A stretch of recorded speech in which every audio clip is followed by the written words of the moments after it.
Good morning students. Admission of a partner या टॉपिकमध्ये आज आपण आणखीन एक बोर्डाला आलेला प्रॉब्लेम सोडवणार आहोत.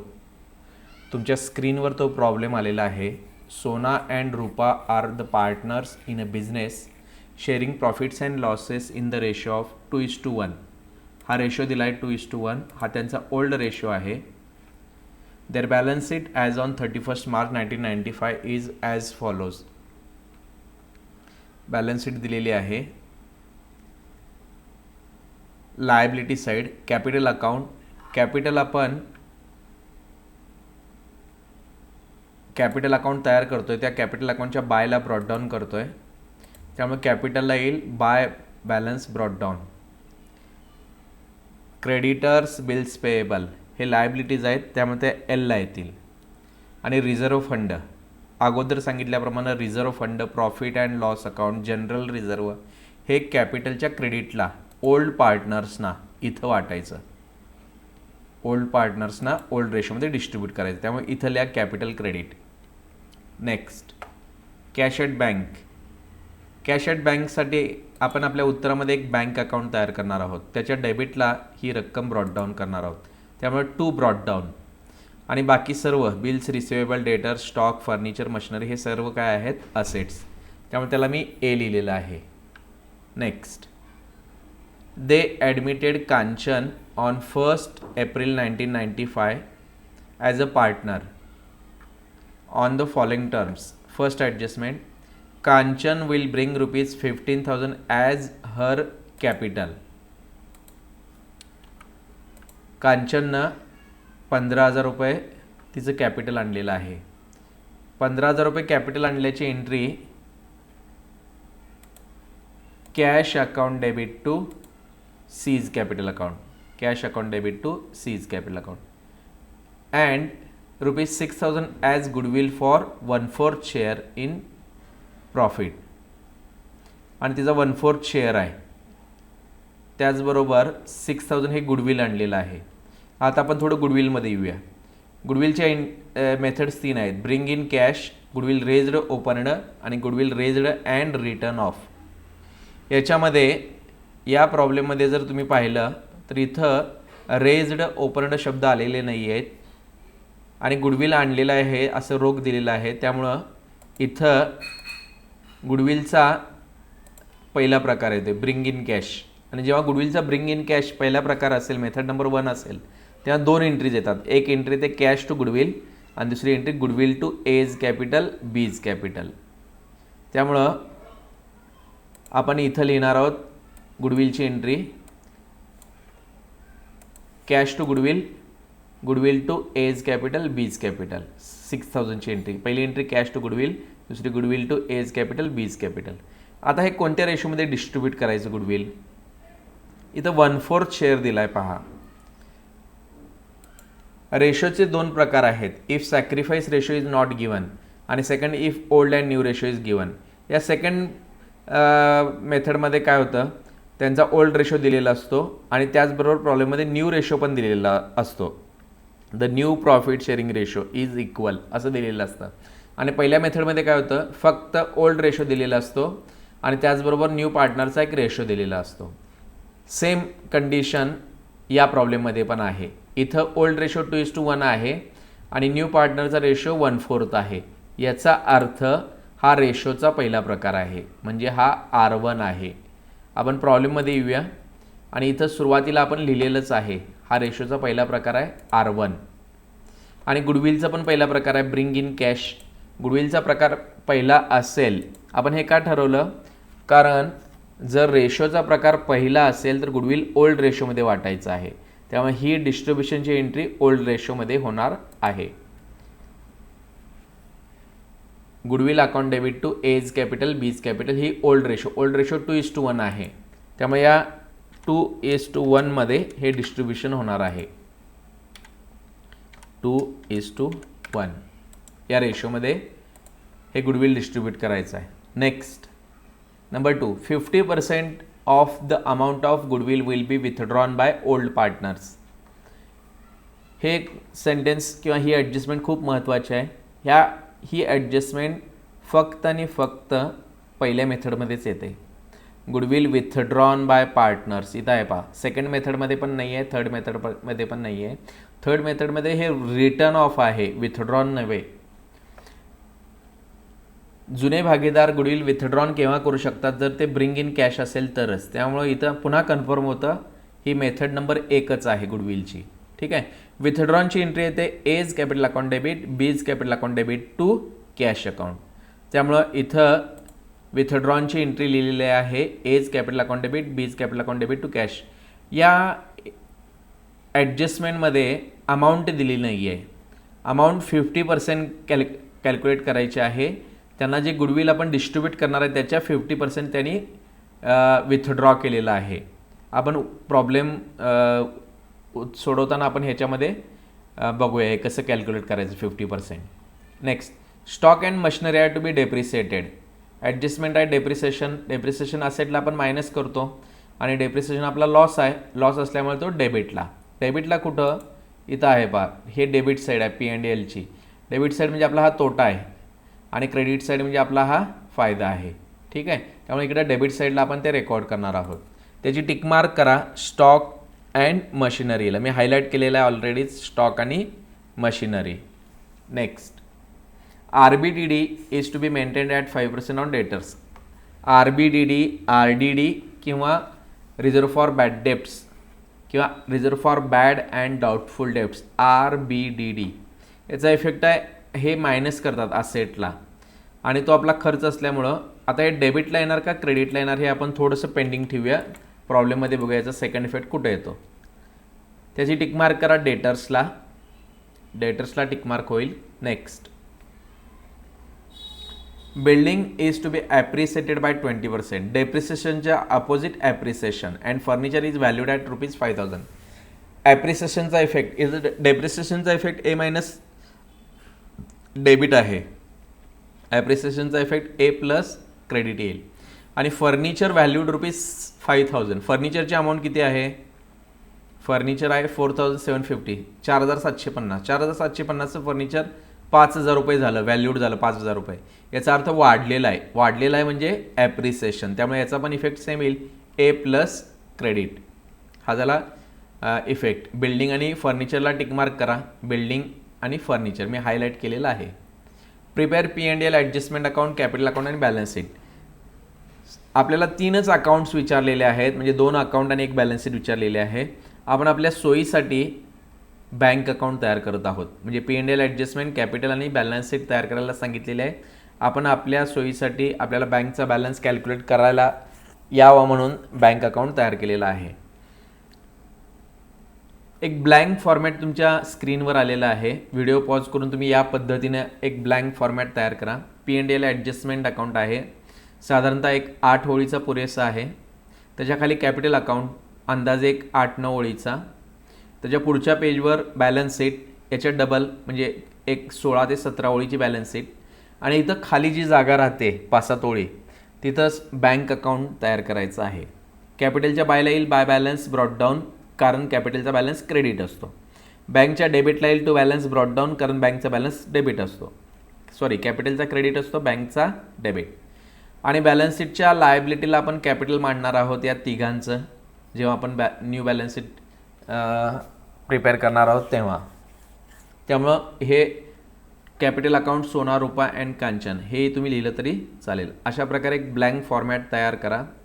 आता आपण प्रॉब्लेम सोडवायला सुरुवात करूया.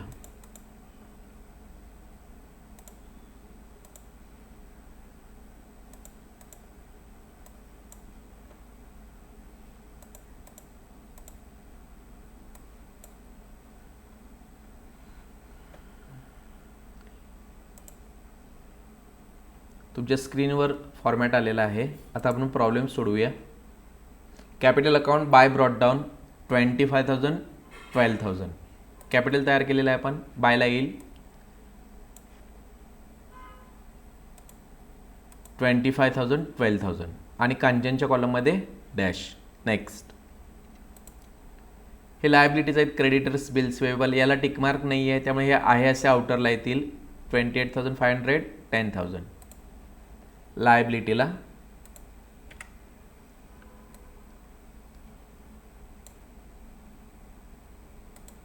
Creditors 28,500, bills payable 10,000. Next reserve fund कॅपिटलच्या क्रेडिटला 4,500 ओल्ड पार्टनर्सना ओल्ड रेशोमध्ये डिस्ट्रीब्यूट करायचं आहे कॅपिटलच्या क्रेडिटला बाय रिझर्व्ह फंड. याचं डिस्ट्रीब्युशन येतं फर्स्ट पार्टनर एला 3,000, सेकंड पार्टनरला 1,500. यांचा रेशो दिला आहे पहा प्रॉब्लेममध्ये 2:1. 2:1 मध्ये आपण हे डिस्ट्रीब्यूट केलेलं आहे 3,000 आणि 1,500. नेक्स्ट लायबिलिटी साईड संपली. आता असेटला cash at bank brought down करा 16,950 टू बॅलन्स ब्रॉट डाऊन 16,950. आता हे सर्व जे असेट्स आहेत हे सर्व असेट्स असेटला येतील. ज्याला टिकमार्क आहे ते इनरला, ज्याला टिकमार्क नाही ते आउटरला. मला वाटतं फक्त बिल्स रिसिवेबलला तेवढी टिकमार्क नाही, बाकी सर्व असेट्स इनरला येतील. Debtor, stock, furniture, machinery, building. मी मांडतोय हे असेट्स असेटला. Bills receivable outer column 3,800. Next debtors inner column 20,000. Next stock rupees 15,000. Furniture rupees 4,750. Machinery rupees 5,000. Buildings rupees 15,000. आपले असेट्स झालेले आहेत. आता RBDDचा एक काय करायचं हा एक प्रश्न आहे. RBDD बद्दल एक ॲडजस्टमेंट आलेले आहे, त्यामुळे हे RDD किंवा RBDD मी पेंडिंग ठेवलेलं आहे. आपण ॲडजस्टमेंट करणार आहोत आणि ॲडजस्टमेंटवरून या 500चा इफेक्ट कसा द्यायचा हे मी तुम्हाला सांगणार आहे. तोपर्यंत हे पेंडिंग ठेवा RBDD किंवा RDD. First adjustment Kanchan will bring rupees 15,000 capital cash to C. Entry येईल कॅश अकाउंट डेबिट. कॅश म्हणण्याऐवजी आता आपण म्हणूया बँक अकाउंटच्या डेबिटला येईल टू कोण आहे Kanchan, to Kanchan's capital account.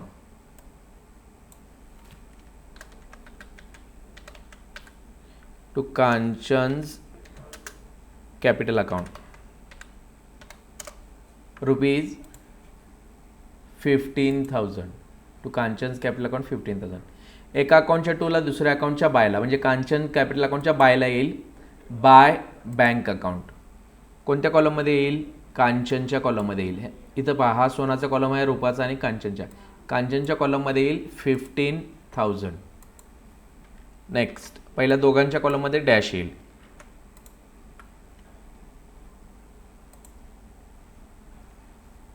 And rupees 6,000 as goodwill for 1/4 share.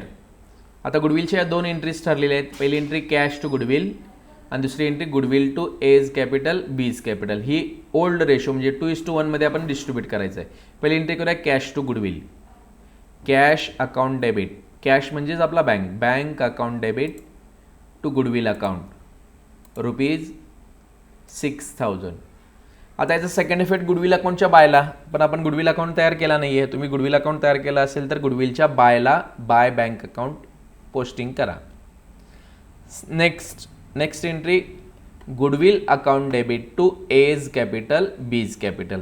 गुडविलच्या डेबिटला येईल एज कॅपिटल बीज कॅपिटल आणि एज आणि बीज कॅपिटलच्या क्रेडिटला येईल बाय गुडविल अकाउंट. गुडविल तयार केला नसल्यामुळे आपण हा इफेक्ट दाखवूया ए आणि बीच्या क्रेडिटला बाय गुडविल अकाउंट. हा ए आणि हा बी आहे याच्या क्रेडिटला येईल बाय गुडविल अकाउंट. ओल्ड रेशोमध्ये डिस्ट्रीब्यूट करायचं आहे. फर्स्ट पार्टनर 4,000, सेकंड पार्टनर 2,000 आणि थर्ड पार्टनरच्या कॉलममध्ये डॅश येईल.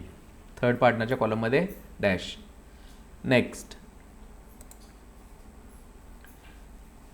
Stock and machinery are to be depreciated. डेप्रिसिएशनचा इफेक्ट आहे a minus debit stock machinery आणि 10%.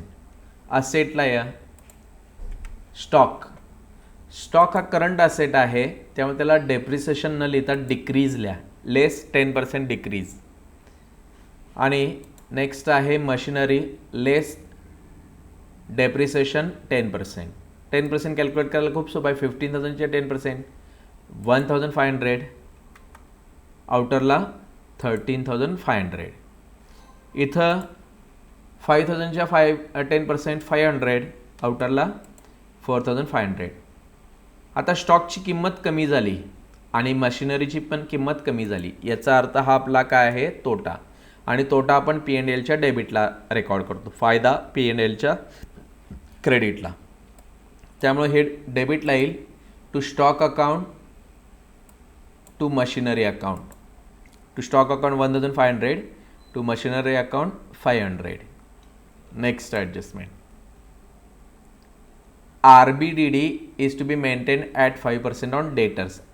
RBD 5% कॅल्क्युलेट करायचा आहे डेटर्सवर. याचा इफेक्ट आहे A- आणि हा इफेक्ट आपण पेंडिंग ठेवलेला आहे. पाहूया आता आपण असेटला मायनस करूया RBD, डेटर्स खाली लेस RBD 5%. 5% कशाचे कॅल्क्युलेट करायचं, 20,000च्या. 10% येतं 2,000, मग 5% त्याच्या निम्म 1,000, आउटरला 19,000. न्यू पार्टनर ॲडमिट झाल्यानंतर आपला RBD किंवा RDD 1,000 आहे. ऑलरेडी प्रॉब्लेममध्ये जर तुम्ही पाहिलं तर RDD किती आहे, RBD किती आहे, 500 आहे. आता न्यू RDD आहे 1,000 आणि ओल्ड RDD आहे 500. याचा अर्थ RDD 500ने इन्क्रीज झालेला आहे, वाढलेला आहे. हा वाढलेला RDD आपला तोटा असतो, त्यामुळं तो येईल P&Lच्या डेबिटला. RDD हा P&Lच्या डेबिटला किती मांडायचा, तर 500 मांडायचा. 500 कसं कॅल्क्युलेट केलं मी, न्यू RDD आहे 500, 1,000 आणि ओल्ड आहे 500. 1,000मधून 500 मायनस झाले, 500 इथं मांडले. जर हा RDD आता या प्रॉब्लेममध्ये वाढलेला आहे म्हणून तोटा, म्हणून तो आपण इथं डेबिटला मांडला. जर ही RDDची अमाऊंट कमी झाली असती तर तो आपला फायदा असता, तो आपण P&Lच्या बायला मांडला असता. बाय RDD अकाउंट जेवढी रक्कम कमी झालेली आहे तेवढी इथं मांडली असती. इथं RDD ओल्ड 500चा 1,000 झाला, याचा अर्थ 500ने इन्क्रीज झाला म्हणून तो आपला तोटा, म्हणून तो आपण P&Lच्या डेबिटला मांडलेला आहे. हेच लॉजिक जर तो कमी झाला तर P&Lच्या क्रेडिटला मांडण्यासाठी वापरायचं आहे. Next,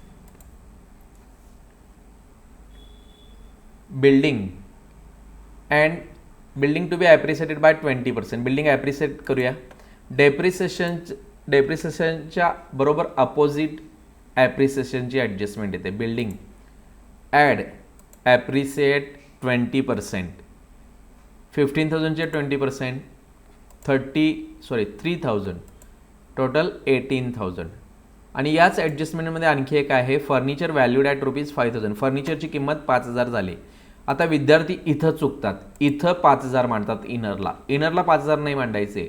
furniture is valued at ₹5,000, याचा अर्थ फर्निचरची किंमत 5,000 झाली. याचा दुसरा अर्थ फर्निचर आउटरला 5,000 मांडायचे. ओल्ड फर्निचर फॉर 750 आणि आता न्यू व्हॅल्यूड केल्यानंतर ते झाले 5,000, आउटरला 5,000 येतील.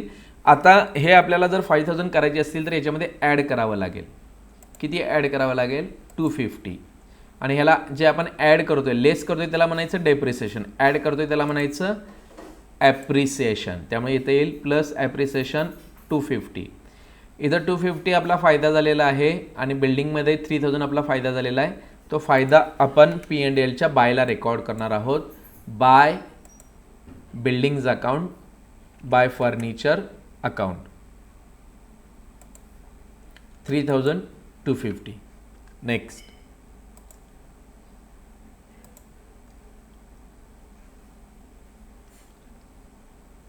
संपलेलं आहे प्रॉब्लेम. आता अकाउंट क्लोज करूया.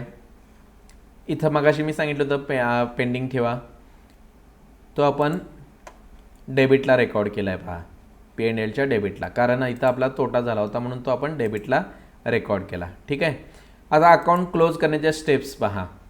ह्या पहिल्या 3-4 स्टेप्स आपल्या ऑलरेडी झालेल्या आहेत. ही स्टेप आहे P&L ॲडजस्टमेंट, अकाउंट बंद करा. या अकाउंटला येणारा फरक ओल्ड पार्टनर्सना ओल्ड रेशोमध्ये वाटा. ही एक महत्त्वाची स्टेप. P&L ॲडजस्टमेंट अकाउंट बंद करा. चला क्लोज करूया आपण P&L ॲडजस्टमेंट अकाउंट. P&L ॲडजस्टमेंटची डेबिट साईडची टोटल आणि क्रेडिट साईडची टोटल. ज्या साईडची टोटल जास्त असेल त्या साईडची टोटल करायची. इथं आपल्याला क्रेडिटची टोटल जास्त दिसते. टोटल येते 3250. ही डेबिटला मांडायची. फायनल अकाउंटमध्ये आपण GP शोधण्यासाठी किंवा NP शोधण्यासाठी जी प्रोसेस करतो तीच आहे. NPची प्रोसेस आहे. 3250. इथंपर्यंतची टोटल आपण इथं साईडला करूया. टोटल येते याची 2500 आणि या 3250मधून हे मायनस करायचं आहे. येणारं उत्तर इथं मांडायचं 750. हा जो आहे, ही जी रक्कम आहे, ही रक्कम एला आणि बीला म्हणजे ओल्ड पार्टनर्सला डिस्ट्रीब्यूट करायची आहे त्यांच्या ओल्ड रेशोमध्ये. ओल्ड पार्टनर्सला डिस्ट्रीब्यूट करायचे आहे त्यांच्या ओल्ड रेशोमध्ये. टू कॅपिटल अकाउंट सोना रुपा, त्यांचा ओल्ड रेशो 2:1 आहे. 2/3 1/3. हे 750 हे 2/3 आणि 1/3 मध्ये डिस्ट्रीब्यूट करायचे. त्याचे डिस्ट्रीब्युशन येतं 500 and 250. 500 रुपये आणि 250 रुपये. पहा मी काय केलं या स्टेपमध्ये. अकाउंट क्लोज करण्याच्या स्टेपमध्ये P&L ॲडजस्टमेंट बंद करायचा. येणारा फरक ओल्ड पार्टनर्सना ओल्ड रेशोमध्ये वाटायचा आहे. आपण P&Lची क्रेडिट बाजू मोठी आहे म्हणून ही टोटल केली. ही टोटल डेबिटला मांडली. इथंपर्यंतची टोटल इथं साईडला मांडलेली आहे आणि या 3250मधून हे 2500 मायनस केले. उत्तराला 750. हे 750 एला आणि बीला त्यांच्या ओल्ड रेशोमध्ये डिस्ट्रीब्यूट केलेले आहेत. त्याचं डिस्ट्रीब्युशन येतं 500 and 250. ही झाली फर्स्ट स्टेप. नेक्स्ट स्टेप करण्यापूर्वी याचं आपण क्रॉस पोस्टिंग करूया. इथं टू कॅपिटल म्हटलं आहे. याचा अर्थ हे कुठे येणार? कॅपिटलच्या बायला येईल. एका अकाउंटच्या टूला येतं, सेकंड दुसऱ्या अकाउंटच्या बायला, किंवा एका अकाउंटच्या डेबिटला इफेक्ट दुसऱ्या अकाउंटच्या क्रेडिटला. बाय P&L ॲडजस्टमेंट अकाउंट हे फक्त ओल्ड पार्टनर्सना डिस्ट्रीब्यूट होतं. त्यामुळे थर्ड पार्टनरच्या कॉलममध्ये, न्यू पार्टनरच्या कॉलममध्ये येईल डॅश 500 250. पुन्हा आपण स्टेप्समध्ये येऊया. पहिली ही स्टेप पूर्ण झालेली आहे. नंबर 5ची स्टेप आहे कॅपिटल अकाउंट क्लोज करा व येणारा डिफरन्स बॅलन्स शीटला घ्या. कॅपिटल अकाउंट क्लोज करूया. आता आपण कॅपिटल अकाउंटची कोणती साईड मोठी आहे? ज्या साईडची टोटल जास्त असेल त्या साईडची टोटल करायची. इकडे डेबिटला काहीच नाही आहे, याचा अर्थ क्रेडिटची टोटल जास्त आहे. क्रेडिटची टोटल करूया आपण. First partner 32,500, second partner 15,750, third partner 15,000. ते आपण डेबिटला मांडणार आहोत. ही अमाऊंट डेबिटला आणि यामधून वरची अमाऊंट मायनस. आता इथं वर काय नाही आहे, याचा अर्थ हीच अमाऊंट असेल. उत्तर आपलं एक ॲडजस्टमेंट आपली राहिलेली आहे 50%. करेक्ट. दुसरी ॲडजस्टमेंट आपली राहिलेली आहे 50% of the amount of goodwill will be withdrawn by old partners. दुसरी ॲडजस्टमेंट 50% गुडविलची रक्कम ओल्ड पार्टनर्सनी विथड्रॉ केलेली आहे. त्याची entry A's capital account debit, B's capital account debit to cash. Entry A's capital account debit, B's capital account debit to cash. A's capital account debit, B's capital account debit to cash account. Cash म्हणण्याऐवजी आता आपण म्हणूया bank to bank. आता इथं या ॲडजस्टमेंटमध्ये आपल्याला amount दिली नाही आहे पण पर्सेंटेज दिलेला आहे. त्याने किती पर्सेंट विथड्रॉ केले? 50%. पहा, एला म्हणजे सोनाला गुडविल मिळालेला आहे 4,000, रुपाला गुडविल मिळालेला आहे 2,000, त्याच्या 50% म्हणजे 4,000च्या 50% इथं येईल 2,000 आणि 2,000च्या 50% येईल इथं 1,000. कांचनला गुडविल मिळालं नाही त्यामुळे तिने विथड्रॉ करायचा प्रश्नच येत नाही. ठीक आहे. Next step. आता हे क्लोज करूया. 32मधून हे 2,000 मायनस होतील. येणारी अमाऊंट आपला कॅरीड डाऊन असेल. 32 मायनस 2,000 30,500. सेम 15,000मधून हे 1,000 मायनस करायचे 14,750 आणि या 15,000मधून हे वरचे मायनस करायचे. इथं काय नाही, याचा तर झिरो मायनस झाले. ॲन्सर आलं 15,000. आपल्या कॅपिटल अकाउंटची सुरुवात बाय बॅलन्स ब्रॉट डाऊन आहे. एंड होईल काय होईल? End to balance carried down. Correct. आणि हा कॅपिटल आपले स्टेप्समध्ये पहा कॅपिटल अकाउंट बंद करा, फरक बॅलन्स शीटला घ्या. म्हणजे हा जो कॅरीड डाऊन आहे हा कुठे घ्यायचा आहे? बॅलन्स शीटला घ्यायचा आहे, बॅलन्स शीटच्या लायबिलिटीजला. आपण ऑलरेडी सोना, रुपा, कांचन हे कॅपिटल मांडलेलं आहे. इनरला त्याची अमाऊंट येईल आणि त्याची टोटल आउटर कॉलममध्ये येईल ₹60,250. 60,250 या तिघा पार्टनरच्या कॅपिटलची टोटल. नेक्स्ट स्टेप, पुन्हा स्टेप्समध्ये येऊया. कॅपिटल अकाउंट क्लोज केला, कॅश अकाउंट बंद करा, फरक बॅलन्स शीटला घ्या. सेम प्रोसेस, कॅश अकाउंट बंद करूया. कॅश ऐवजी आपल्याकडे आहे कॅपिटल अकाउंट. कोणत्या साईडची टोटल जास्त आहे? साहजिकच डेबिटची टोटल केली आपण 37,950, ती आपण क्रेडिटला मांडली 37,950. यामधून वरची रक्कम मायनस, इथं पण एक एंट्री आपली राहिली. इथं बाय बँक लिहिलेलं आहे. बाय बँक एका अकाउंटच्या टूला, दुसऱ्या अकाउंटच्या बायला. त्यामुळे बाय बँक म्हणजे बँकच्या बायला येईल. बाय कॅपिटल अकाउंट सोना 2,000, रुपा 1,000. बाय कॅपिटल अकाउंट सोना अँड रुपा, सॉरी सोना रुपा, करेक्ट.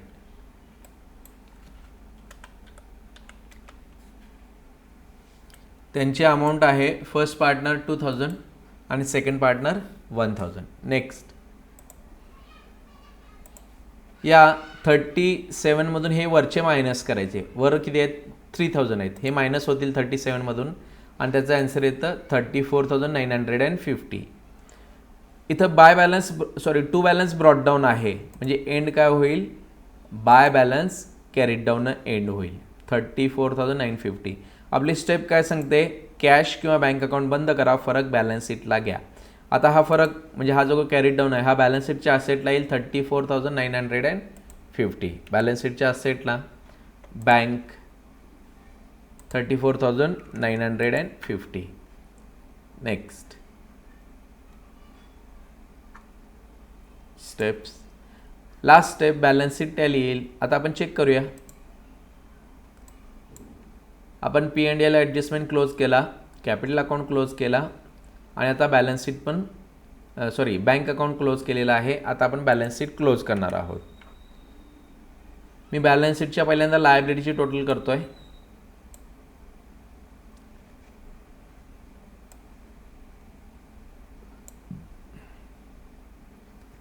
करेक्ट, मी टोटल केलेली आहे पण इथं मी मांडणार नाही आहे.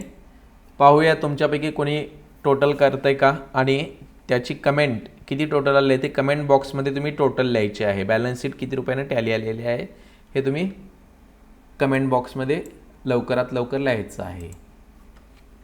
Okay, thank you.